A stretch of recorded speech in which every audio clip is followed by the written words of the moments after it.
Di balik kepulan asap harum yang membumbung tinggi dari bara api arang, di balik dentingan sendok besi yang beradu dengan piring, dan di balik aroma bumbu kacang yang kayanan menggoda, terukir sebuah kisah epik yang tersembunyi.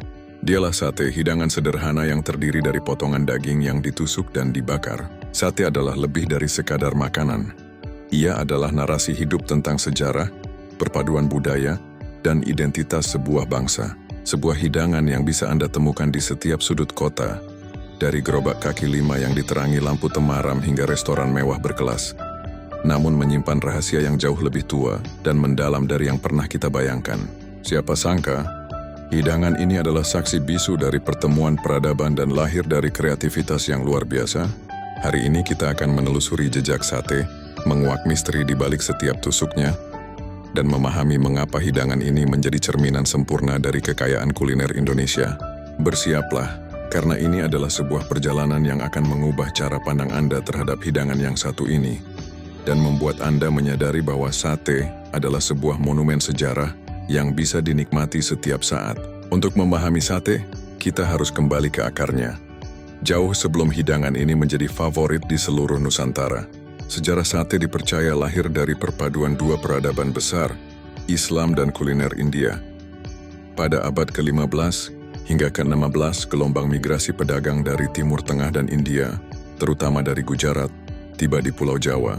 Mereka membawa serta tradisi kuliner mereka, termasuk penggunaan rempah-rempah yang kaya dan metode memasak daging yang unik. Salah satu hidangan yang mereka bawa adalah kebab, potongan daging yang ditusuk dan dibakar. Kebab ini kemudian berinteraksi dengan tradisi kuliner lokal yang sudah ada, dan dari sinilah sate mulai menemukan bentuknya yang khas. Di Jawa, daging kambing dan sapi yang digunakan untuk kebab digantikan dengan daging ayam, kambing, atau sapi yang lebih mudah didapat dan disesuaikan dengan selera lokal. Tusukan besi yang digunakan untuk kebab diganti dengan tusukan bambu atau lidi, yang lebih murah dan mudah dibuat. Rempah-rempah yang digunakan pun mulai beradaptasi dengan rempah-rempah lokal, seperti kunyit, ketumbar, dan bawang merah, menciptakan bumbu yang lebih kaya dan kompleks. Dari sinilah sate mulai melepaskan identitas aslinya dan menjadi hidangan yang benar-benar berjiwa Jawa. Proses akulturasi ini adalah sebuah perayaan keberagaman, di mana setiap bumbu yang masuk tidak menghilangkan esensi sate, melainkan memperkaya karakternya. Proses akulturasi ini semakin diperkaya dengan kehadiran bumbu kacang yang legendaris. Asal-usul bumbu kacang dipercaya berasal dari perpaduan pengaruh kuliner Tionghoa dan tradisi kuliner lokal. Kacang, yang merupakan komoditas penting yang dibawa oleh pedagang Tionghoa, mulai diolah dengan rempah-rempah lokal, seperti bawang putih, cabai, dan gula Jawa, menciptakan saus yang kental, manis, pedas, dan gurih. Kombinasi sate yang dibakar dengan bumbu kacang ini adalah sebuah mahakarya kuliner yang sempurna. Kelezatan daging yang dibakar berpadu dengan kekayaan rasa bumbu kacang, menciptakan harmoni yang tak terlupakan. Sate juga memiliki peran yang penting dalam acara-acara adat dan ritual keagamaan. Di beberapa daerah di Jawa, sate digunakan sebagai hidangan utama dalam upacara syukuran atau selamatan, sebagai simbol kebersamaan dan rasa syukur. Penggunaan daging kambing dalam sate seringkali dikaitkan dengan perayaan Idul Adha, di mana daging kurban diolah menjadi sate untuk dibagikan kepada masyarakat. Sate adalah hidangan yang menyatukan, menghapus sekat-sekat sosial, dan menjadi simbol kebersamaan dalam perayaan. Seiring waktu, sate tidak lagi hanya milik Jawa. Ia menyebar ke seluruh pelosok Nusantara, dan di setiap daerah sate mulai beradaptasi dengan bahan-bahan, bumbu, dan tradisi lokal. Inilah yang melahirkan beragam varian sate yang luar biasa, masing-masing dengan karakteristik uniknya sendiri. Sate Madura. Sate yang paling terkenal ini terbuat dari daging ayam. Ciri khasnya adalah potongan daging yang lebih kecil, bumbu kacang yang kental, dan disajikan dengan irisan bawang merah dan lontong. Aroma kecap manis yang dibakar bersama sate menjadi identitas yang tak tertandingi. Sate Padang sate ini sangat berbeda dengan yang lain. Terbuat dari lidah, jantung, atau daging sapi yang direbus terlebih dahulu dengan bumbu rempah yang kaya, kemudian ditusuk dan dibakar. Disajikan dengan saus kental berwarna kuning kecoklatan yang terbuat dari campuran tepung beras dan bumbu kari. Sate Lilit.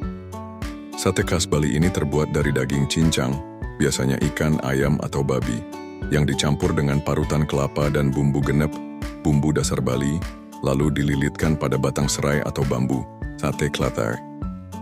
Sate unik dari Yogyakarta ini terbuat dari daging kambing yang ditusuk menggunakan tusukan dari jeruji sepeda. Hal ini membuat daging matang merata. Bumbunya sangat sederhana, hanya dibalur garam dan merica, dan disajikan dengan kuah gulai, sate marangi. Sate khas Purwakarta ini terbuat dari daging sapi atau kambing, yang direndam dalam bumbu khas yang kaya rempah sebelum dibakar. Sate ini biasanya disajikan tanpa bumbu kacang, karena bumbu rendaman sudah sangat kuat. Sate taichan. Sate modern yang viral ini terbuat dari daging ayam yang dibakar polos tanpa bumbu kecap atau kacang, hanya dibalur sedikit garam dan jeruk nipis. Sate ini disajikan dengan sambal cabai rawit super pedas dan perasan jeruk nipis.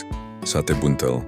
Sate khas Solo ini terbuat dari daging kambing cincang yang dibungkus dengan lemak kambing, lalu dibakar. Rasanya sangat gurih dan kaya. Sate ayam Ponorogo. Sate ini memiliki ciri khas potongan daging yang lebih besar dan dibumbui dengan kecap manis dan bumbu kacang yang lebih manis. Sate tidak hanya menjadi hidangan, tetapi juga bagian dari sejarah Indonesia. Pada masa perjuangan kemerdekaan, sate seringkali menjadi hidangan yang disiapkan untuk para pejuang. Gerobak-gerobak sate menjamur di setiap sudut kota, menjadi lambang ketahanan ekonomi rakyat. Sate adalah hidangan yang demokratis, dapat dinikmati oleh semua kalangan dari yang kaya hingga yang miskin. Di era modern, sate telah bertransformasi menjadi duta kuliner Indonesia di panggung dunia. Banyak restoran Indonesia di luar negeri menjadikan sate sebagai menu andalan. Berbagai media internasional, seperti CNN, juga sering memasukkan sate dalam daftar makanan terbaik di dunia. Sate bukan hanya makanan, tetapi juga alat diplomasi yang efektif, memperkenalkan kelezatan dan kekayaan budaya Indonesia. Mengapa sate begitu istimewa? Jawabannya terletak pada kesederhanaan dan kemampuannya untuk beradaptasi. Sate adalah hidangan yang lahir dari perpaduan budaya, yang mampu menerima sentuhan baru tanpa kehilangan identitasnya. Karistalag simbol dari keragaman dan kebersamaan.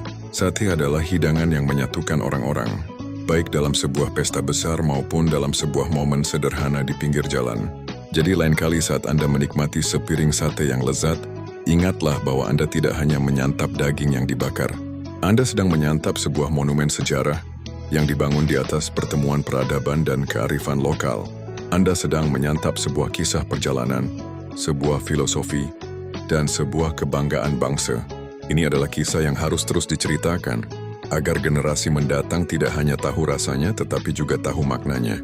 Masih banyak lagi rahasia kuliner Indonesia yang menunggu untuk kita ungkap. Tertarik untuk menelusuri kisah di balik hidangan legendaris lainnya? Subscribe Pustaka Rasa sekarang dan temukan cerita rasa yang lebih mendalam dari setiap masakan Nusantara.